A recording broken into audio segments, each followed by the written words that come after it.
1 ล้านพอดีเป็น2 ล้านก็ใจ แต่ ได้ บ่ฝนพี่น้องเอ้ยบ่ตูนนี่เอาไว้มื้อหน้าซะ ตัวเป็นสปอนจับทางหนาว อย่านั้นลายได้ นัดลงตัวนั้นบ้าตัวนั้นแหละนัดลงนัดเลย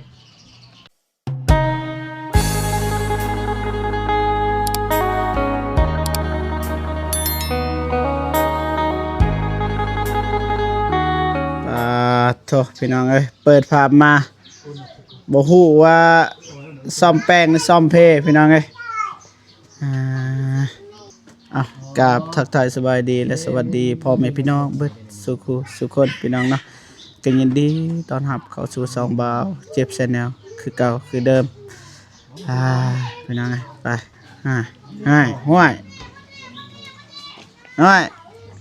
สบายดีเด้อเฮ็ดหยังหั่น มาเบิ้งนี่แหละสภาพ มันลด107โอ้บ่ได้มันถึกต่ำเบิดเลยคน ที่บุไปหาเขาหาน็อตเอียง ว้าวไปหา บ้านี่นะไม่ใช่ต่อ จะหน่อยบ่เจ็บยืมเงินได้เราเขาหา ได้ปะ ตัวเป็นสปอนจับทางหนาว อย่านั้นลายได้ นัดลงตัวนั้นบ้าตัวนั้นแหละ นัดลง นัดลงนัดเลย เอามาเลยประตูนบ่ฝนก็ได้ เดี๋ยวบ่หักมัน โอ้บ่ขอ มันบ่ได้มันใหญ่แม่งกันนะต้องใส่ตัวใหม่ มันเลิงแล้วไม่แต่เอาน็อตใส่ก็ได้อยู่นี่ มีอยู่ มีปะ มี มาป่ะ เบิ่งสิลงไปหา หาให้ได้นี่จะเบิ่งประตูนอันนี้อ้ายค่อยขับนี่ อายได้ ออกเลย ติว่าอ้าย นี่เอาบ่ตุน เอากับอ้ายเขานี่แหละ นี่ คันบ่แม่นอ้ายเขาสิกล้าเว้าซะบ่ บิดเบิ่งหัวรถเนี่ย ไปตาม บ่ไปเบื้องฝุ่นก่อน คุณบ่ มันจังไงเจอน็อตแหลม นี่ทางนี้ก็คือการลุดคือการพ่น บ่อันนี้บนเก่าได้มันแตกแล้วบนเก่า มันก่อนมันแตกแล้ว ไปหยิบผ้าตัดรถเด้อ บ่ไปหยิบได้อยู่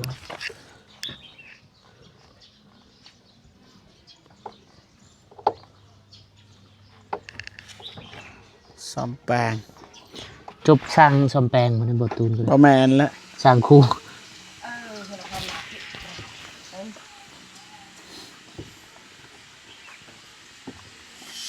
อะไรแต่เงินน่ะ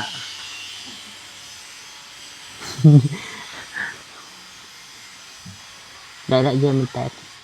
เบิ่ง เอาละบ่ตัว อันเด้เอาพุ่นอีกเบื้องละ2นี่มันมีสี อันนี้มันขาดแล้วนี่ ขาดแล้วบ่ ขาดแล้ว ลองหยุบมึงเถอะ ได้ก็ได้แต่ลมนี่กันได้ บ่ได้ละเบื่อ ยาตัวนั้นตัวได้บ่ได้ จะได้กันแล้วนี่ให้มันจับนี่บ่ได้ ไปเบื่อพุ่น ไปบางคนก็ได้ บิดเบิ่งบิดหัวได้ บิด หัวคน หานะ ดนเลยบ่ขัด มันห่อนได้อยู่ไหน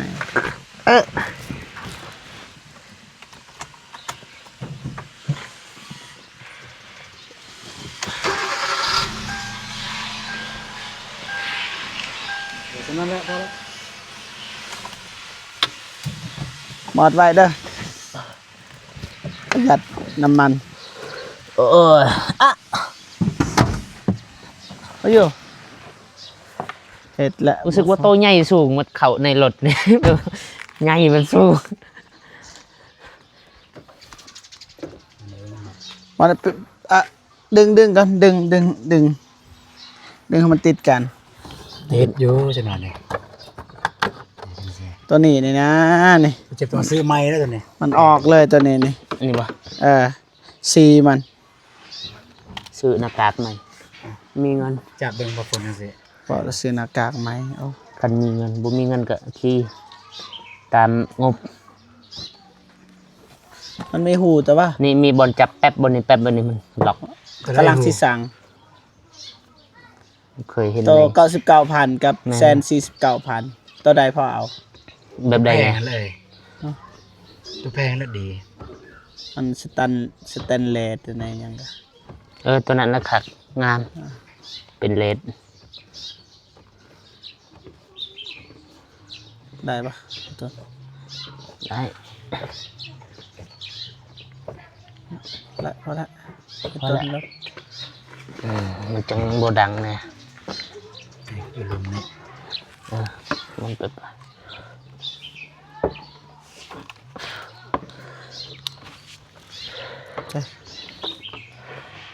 อยู่นี่นะ ใช่บ่ ตัวลุมนี่ บนหูเก่านี่เป็นยัง ลูกก็มันแตก หันก่อน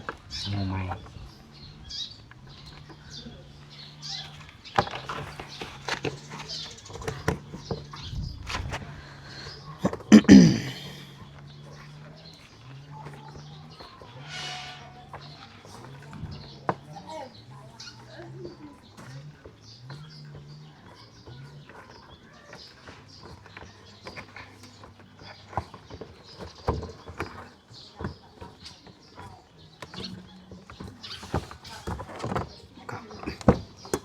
เฮ้ย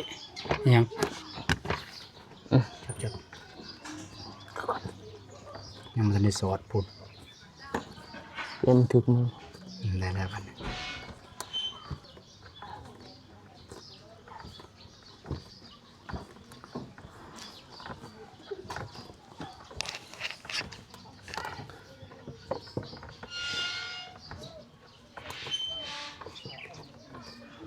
โอเค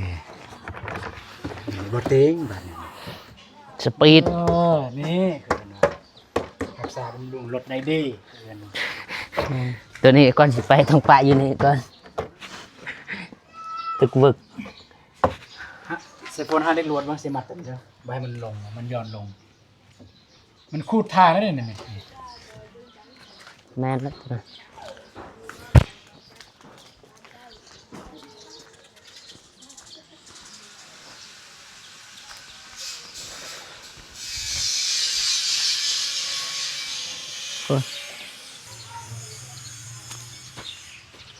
หาลวดบ่ฝน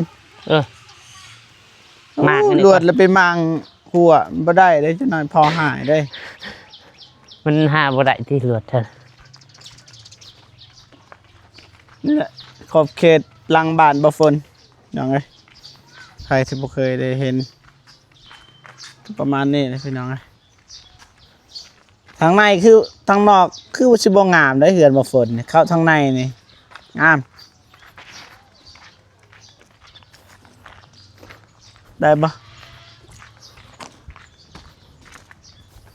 โอ้มันออกโคตรลายเลยประตูเนี่ยจะเบิ่งทางนี้ เข้าบ่ได้ปะเอามัดอันนั้นเลยนี่ตัวนี้นี่นะมันเลิกออกลาย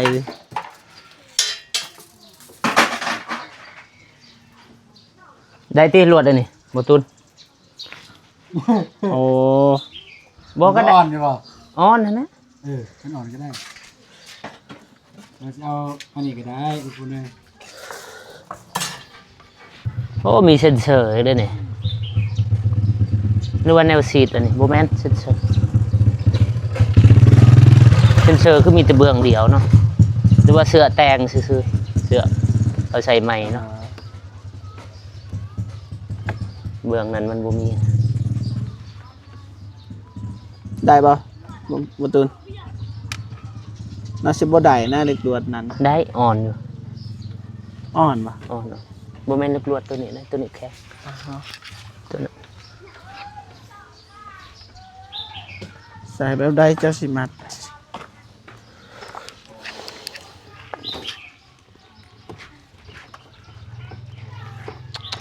เกิดปะโทเกิดบ่เจ็บบ่ตูนตอนนั้นปะโทใช่ครับแล้วป่ะเรียบร้อยป่ะ โอเคเรียบร้อยบ้านนะ เรียบร้อยแล้วโอเคขอบใจหลายๆเด้อสองหนุ่มปั๊บ เมื่อวันนั้นมันเข้าไปได้จะได้เนาะ มันซึมสิน้ำซึมเลย เอ็ดเบิ่งคือบางอย่างสิถ่ายรูป1 1 2โอเคสองหนุ่มแปลงรถ สตาร์ทเบิ่งได้ป่ะ แต่ว่า บ่ได้เกี่ยว บ่ได้เกี่ยวที่เสื้อรถกับเครื่องจักร ชดจะมาวันเพกำลังดุนั่น เบิดแล้ว กำลังดูพันชันหน่อย นี่เอ้าซื้อรถใหม่บ่ บ่รถเขารถคนอยู่นนทิน อ๋อ บ่รถพวกนั้นบ่ น้องทรายบ่ฝนพี่น้องเอ้ยเอ้า2คันคือกันเลย เขาจะเอาเบียร์อันนี้เด้ขึ้นภูพุ่น ฮะ เอาเบียร์กาแฟขึ้นภู เอาเบียร์กาแฟขึ้นไปปลูก ของน้องสาว บ่ได้น้องสาว มลมี บ่ใช่ผู้บ่ มาต่อ พูดอยู่ บ่ใช่ผู้บ่มันมี โอ้ไอ้น้องเฮาเป็นยังสิบ่ฮู้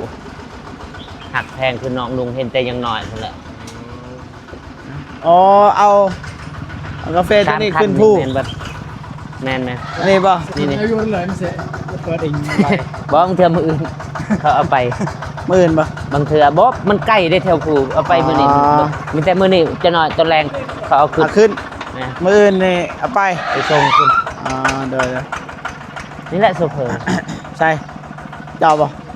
บ่ไปว่า มัน มื้อ หลาย ไปถ่ายคลิป จังหวะนี่บางคันมันมีคนขับก็ไปถ่ายคลิป เด้น้องสาย แล้วค่าเฮียน อ๋อบ่กี้เด้ นั่นแหละ3คันนี่น้องกี้แล้วก็ อ๋อ1 2 3นั่นแหละอู้นี่แหละ ขึ้นภูได้เบิดรถอันแต่ภูในนี่บ่ได้เลยเว้ยภูมีทางนั่นแหละอยู่ วันนี้สิให้รางวัลค่าแปลงรถซะ ให้แบบบอลเขาบ่เห็นเลย ไป ถอดเอา นั่งพุ่นไปนั่งที่พุ่นไปใส่รางวัล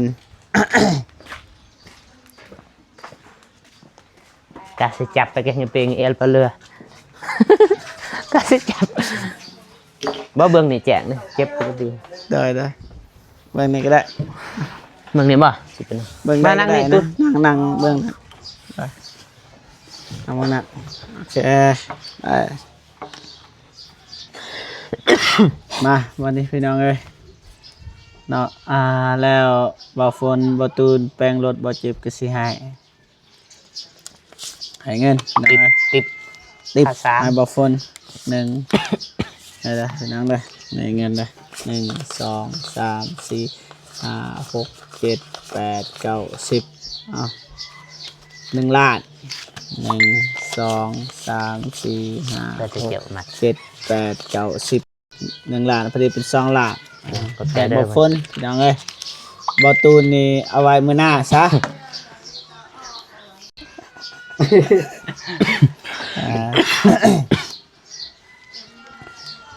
โอเควันนี้พี่น้องเอ้ยที่จริงก็บ่แม่นเงินบ่เจ็บดอกพี่น้องเป็นเงินของอ้ายเคนนี่ที่ให้ ราคาแห้ง เบาเจ็บ แม่ เบาฝนเบาตูนช่วงนั้นจื้อบ่เบาตูน ชื่ออยู่ ให้เบาตูนก็ให้เรียบร้อยแล้วตอนนั่งกับน้องบองแต่ว่าบ่ฝนก็เฮาก็บ่มีโอกาสให้แต่ว่ามื้อนี้ก็มาให้เพราะว่าเพิ่นเห็นแบบเฮาไปนํกันตลอดหั้นนะทางอานงก็บ่ค่อยได้ไปนํกันช่วงนี้ เห็นว่าเฮา3คนเปลี่ยนกันไปเปลี่ยนอันนั้นนะไอ้เพิ่นก็เลยว่าเอาให้ก็ประมาณนั้นแหละบ่ฝนเลยเป็นเงินของไอ้เคนนี่อยู่ต่างประเทศพุ่นน่ะบ่ฝนน่าสิรู้จักอยู่ เดี๋ยวรู้จักอยู่อ้าย มีแต่ว่าให้บ่ฝนขอบอกขอบใจขอบบุญขอบคุณอ้ายเพิ่นทีนี้แหละเงินนี่แหละ2 ล้านกีบแต่ว่า2 ล้านปลายแต่ว่าตัวปลายเนี่ยเอาไว้เฮาสิแบ่งให้ไอ้น้อยได้จะนั้นเราไปบอก นะ จังใดก็บ่ขอบใจทางอ้ายเคนนี่แล้วก็ครอบครัวอ้ายเพิ่นที่ว่าได้โอนเงินหรือว่าได้เอามามอบเงินให้เบาคนเนาะจำนวน 100 100เหรียญเนาะ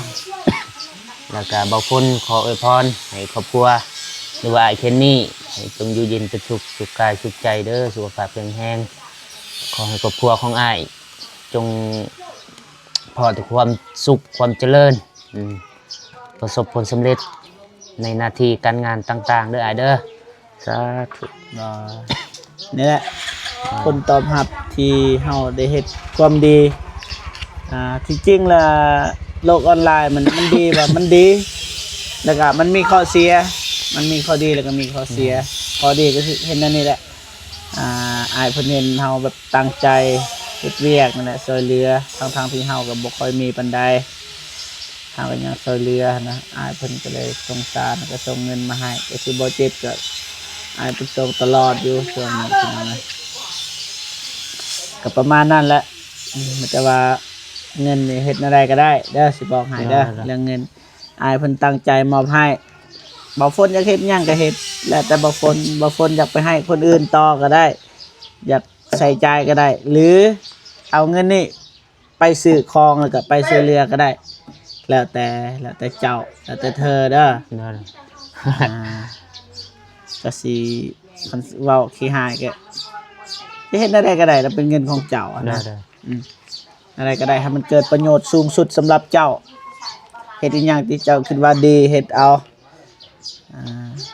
ก็ประมาณนั้นแหละ